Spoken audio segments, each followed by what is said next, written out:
آج اللہ کا شکر ہے کہ جب 26ویں آئینی ترمیم کی باری آئی تو ایم کیو ایم کا واحد مطالبہ صرف یہ تھا کہ آرٹیکل 140A کی تشریح کی ایم کیو ایم کی جو آئینی ترمیم ہے اس کو آئینی ترمیم کا حصہ بنایا جائے۔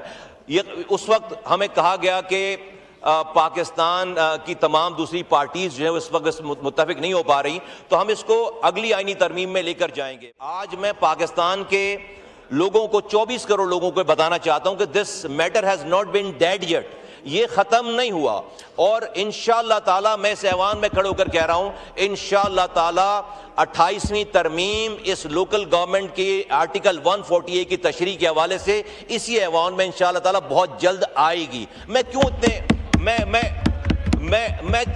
کیوں اتنے کانفیڈنس کے ساتھ یہ بات کہہ رہا ہوں؟ کیونکہ جناب اسپیکر صاحب، پاکستان کا یہ نظام، موجودہ نظام، اس نظام کے تحت نہیں چل سکتا۔